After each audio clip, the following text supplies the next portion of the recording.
There are probably more reported sightings of ghosts in the British Isles than anywhere else in the world. According to those who claim to have seen them, they come in all shapes and sizes. Most of them haunt old buildings, repeating the same action over and over again, trapped in time and oblivious to what surrounds them now. Poltergeists are something else. They haunt people. The word poltergeist means noisy spirit, and they make their presence felt. Behind a street in Cardiff, down an alley, the quiet life was about to be shattered.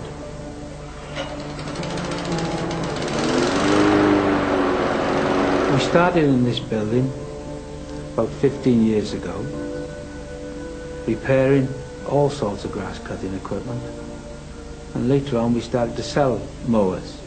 John and Pat Matthews, helped by Pat's brother Fred, ran a thriving business here. No real worries, just ordinary, everyday irritations. Two fellows hanging off of him. And steam coming out of his ears. You know, that must have been one of the closest matches I've ever seen. Those blasted kids throwing stones. I'll go see to them. Tell them I'll throw them on the roof if they do it again. John went to catch the young vandals red-handed. But there weren't any vandals. The stones seemed to be coming from nowhere. Pathetic, John. Haven't you got any control over them?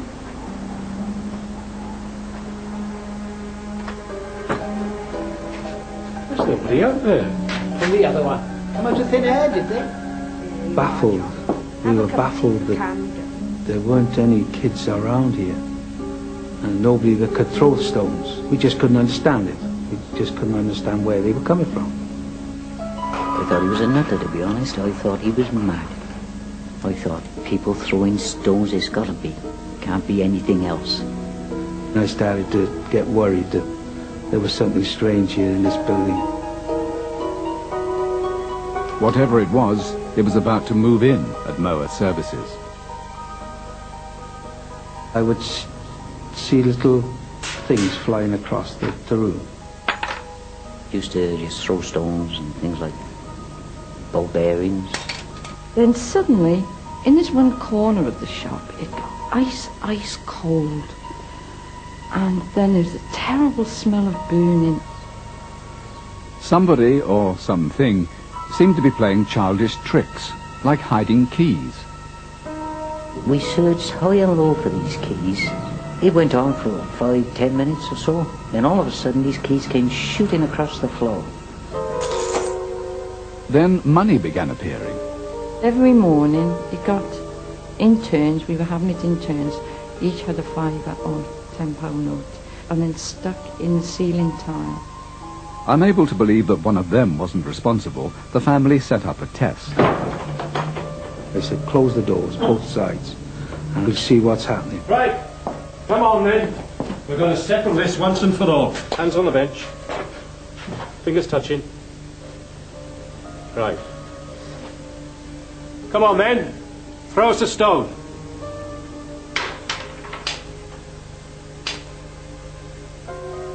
There was no chance of anybody being in that shop except us three. Hang on. We're going to do this as a proper test. Well, I think we should be writing everything down.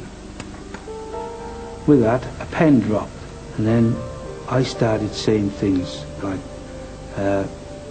engine parts. What about a plug? We knew then that it wasn't one of us. We were looking at each other, our hands were still on the bench. We were there 2 hours, and I went home and told my wife I just spent the most fascinating couple of hours in my life. I couldn't believe it.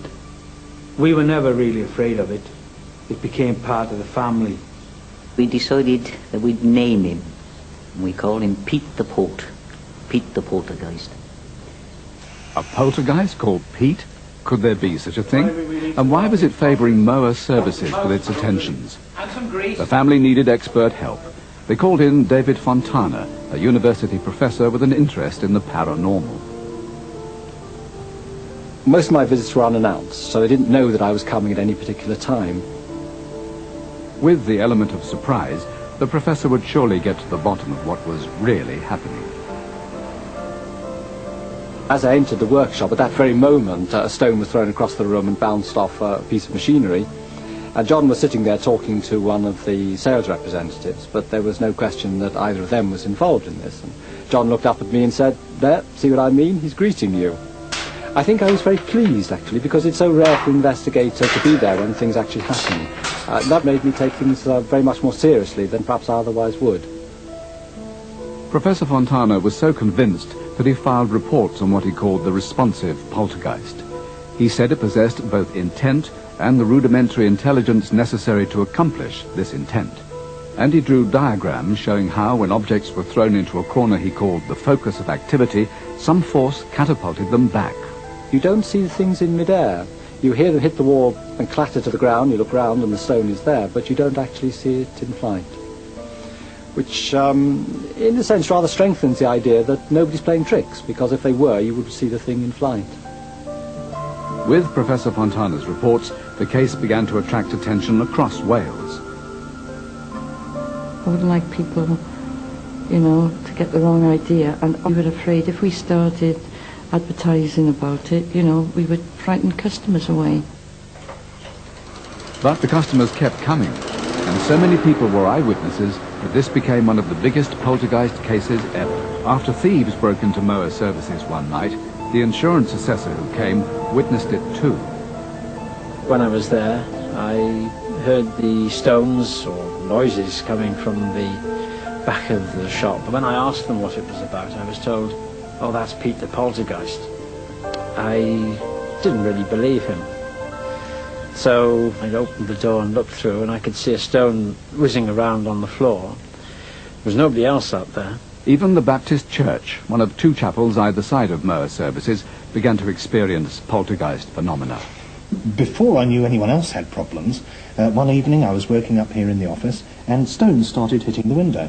I did everything I could to find out what it was. There were no people down there. I went down and looked around. There was nobody there that could throw stones. When I came back upstairs, the whole business continued. But the minister believes he has an explanation. As a Christian, I believe we live in a visible and seen world which has a supernatural dimension wrapped around it. So what might that supernatural dimension be? Maurice Gross is a leading poltergeist expert. He's been investigating cases for 17 years. There are two main theories of poltergeist phenomena.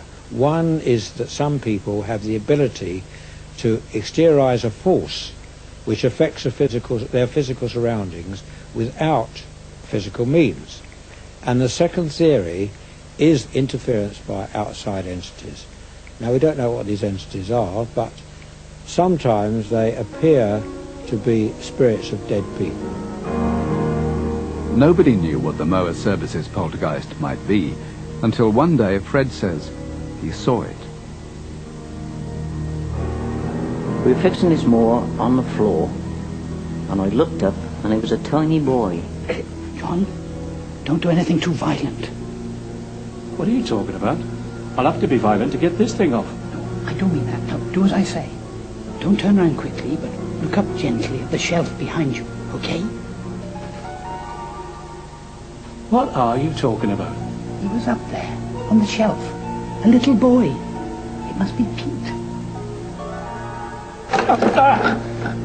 Half a house brick came hurtling down, and we both panicked with amazement. As you can imagine, he was all grey. No face, but the face was there. It's hard to explain. And all you could see was his hand waving. From then on, the poltergeist never left Fred alone. Last year, mower services outgrew its old premises and moved to a new industrial estate. Pete the poltergeist didn't follow. He moved in with Fred instead. And there's countless things that happened at home. Pictures turning in the frames, spoons being thrown up the stairs, pound coins. Oh, it's amazing. Fred Cook and his wife have moved home to escape their unwanted guest. They took the precaution of breaking a piece of pottery which had kept appearing and disappearing. So far, there's been no sign of anything happening again. And those are our stories tonight. Strange, I'm sure you'll agree, but true. Until next week, good night.